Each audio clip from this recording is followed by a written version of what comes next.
Hey y'all, good morning. This is a don't mind that, mind your business. This is Emily with Straight Talk with Sissy. Now y'all know I'm a nurse, right? So I want to come on here and talk about my personal experience today. And that is talking about checking for cancer, checking for colon cancer. My father died of colon cancer in 2018. And so, you know, we have to be cognizant of what our families are diagnosed with, because some of it can be genetic. It's important to know what your father, what diagnosis he has. Does he have cancer? Does he have diabetes? It's important to know what your grandmother has. Does she have high blood pressure? Does she have cardiac arrhythmia? It's important to know what your mother has. Does she have cancer? Does she? So with all of those things considered, it is of course recommended that I get a colonoscopy. Now at 50, most of us are recommended. It should be all. But most of us are recommended to get a colonoscopy. If not, you can get what they call a fit test kit, where it tests for blood in your stool. Now, I know, listen, that was a hard one. That was a hard from someone who smells something bad and it makes my stomach do flip-flops. That was just how God made me. I can't do nothing about it.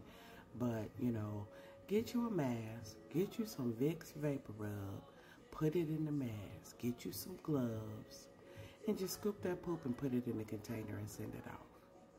Just do it, right? I have told myself for 2 days, you're a big girl, okay? You're a grown woman. You can do this, okay? I am 52, and I need to talk myself into doing what's necessary to make sure that I'm doing the best thing for my life. Now, let me give you just a real quick stat for colon cancer, okay? So, colorectal cancer is, it disproportionately affects black people, okay? Black people, African Americans, whatever you want to call it. African Americans are about 20% more likely to get colorectal cancer. But how about this? 40% are more likely to die of colon cancer than most groups. Why do you think that is? Is it because we're uninformed? Is it because we refuse to do the necessary tests to see? What do you think that's about? Well, I can't call it for y'all, but I know for me, you know what I'm saying, I'm not going to delay this test.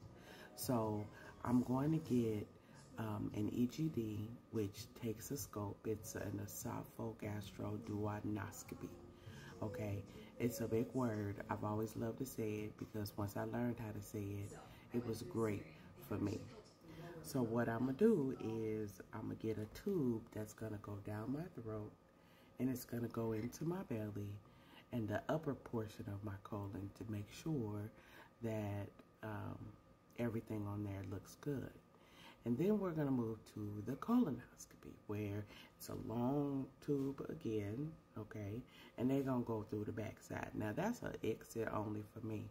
You know, I done tried other things and it didn't work out. But for this, I'm going to be asleep. They're going to go ahead and knock me out because I said I can't. All right? And so what they're going to do is they're going to look inside my colon and make sure there are no polyps or there's nothing that's growing, any masses, and they're going to clip some stuff that may not look right, biopsy it so that they can make sure that it's not cancer, right? This is a conversation that we need to have. We need to have this. Now, the prep going into it is really what's kind of taking me out, because it's true. I like to eat.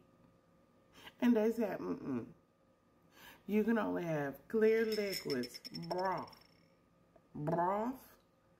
popsicles, Jell-O, tea, you know, stuff you can see through. You got to see through. It's a clear liquidizer, so you got to be able to see through it. No red. Everybody love red Jell-O. I know the dye is bad for you, but we can't have no red. Okay? So, anywho, all right. I said, all right, fine. I'll have my little broth, but I didn't spice it up a little bit with a little bouillon. A little special bouillon with a little flavor bouillon. Put a little bit of that in there to help a sister out. So, for 2 days,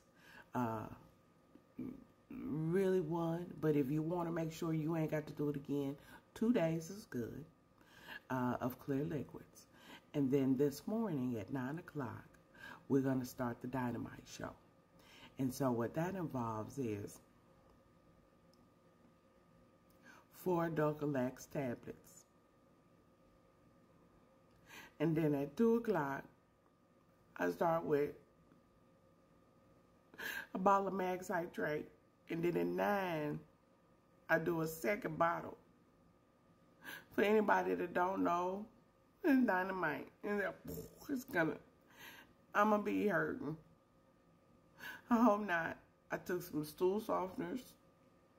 Just soften it up. I'm concerned. But it's okay. It's okay. I got it. Because I'm a big girl. Let me pull myself together. So anyway. So tomorrow, I said I need you to have me on there when the doors open. When you open the doors, I need you to slide me on the table. So my appointment is at 7 o'clock. And I'm going to get tested because the one thing I don't want to do is have something that I can prevent catch me off guard. Why would I do that? As a nurse, I've seen it. My daddy left here. He was diagnosed with metastatic colon cancer, and in September and in December he was gone. It don't have to be like that. And he had those testing kits in his room. Y'all, make sure you get your screenings. Get your cancer screenings. Get your cancer screenings. We have to screen for breast cancer. We have to screen for uterine cancer. We have to screen for prostate cancer. We have to screen for colon cancer. These things are prevalent. Like, we have things to test you simply to make sure you're good. To try to reduce that 40% death rate. It shouldn't be like that. So I'm sharing my story in hopes that it removes some of the fear from someone. Let's just go do it. Let's just go get it done. All right, y'all. Take care. I'll see y'all tomorrow. Bye. Mwah.